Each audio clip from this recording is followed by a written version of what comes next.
Et sur plusieurs projets dans des phases bien spécifiques. Si c'est trop sec, il peut y avoir des arcs électrostatiques. Si c'est trop...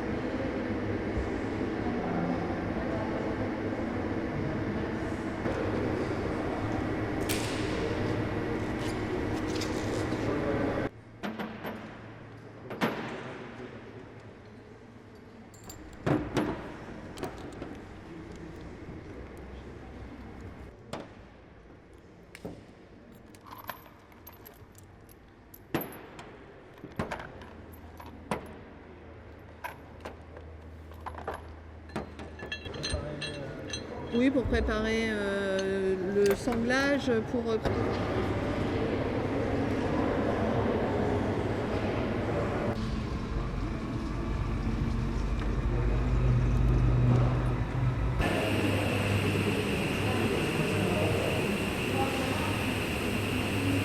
Voilà, on va voir si ça passe au niveau des tuyaux et tout ça. Après, ils n'ont pas le temps de contrepercer, et ben, ils font la démise en conf.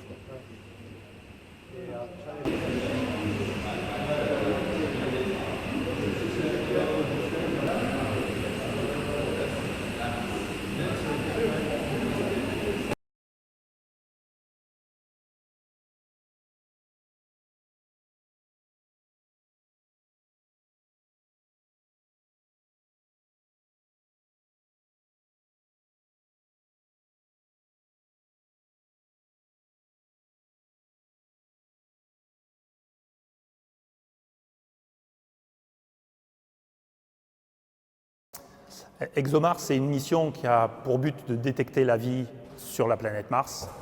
Pour cela, 2 satellites ont été conçus. Un a été lancé en 2016 pour analyser l'atmosphère, essayer de détecter des traces de gaz dans l'atmosphère, des traces de gaz qui sont marqueurs de la vie, comme le méthane. Et la deuxième mission, dont vous voyez le premier spécimen derrière moi, qui est un satellite qui va aller déposer un rover sur la surface martienne pour aller faire des carottages à 2 mètres de profondeur et essayer de détecter soit des fossiles, donc des traces de vie antérieures, soit des traces de vie toujours existantes.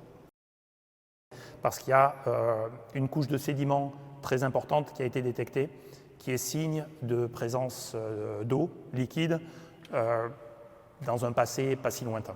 Donc c'est vraiment une contrainte aussi de la mission, c'est d'atterrir dans cette zone-là pour maximiser les chances de réussite de détecter une trace de vie. Il y a effectivement une course parce que c'est la démonstration de la technologie des pays qui contribuent à ces missions, c'est évident. Par contre, Mars reste une destination qui est très propice à la collaboration. Ce programme ExoMars se fait en collaboration avec les États-Unis, malgré la course qu'on peut voir entre les différents pays. Là, on note une coopération claire sur cette mission. Depuis le départ du lanceur de la Terre jusqu'à son arrivée sur Mars. Et on va simuler les conditions de température qu'il va avoir, les conditions de pression, la façon dont il va se séparer. On va faire tout ce genre de tests.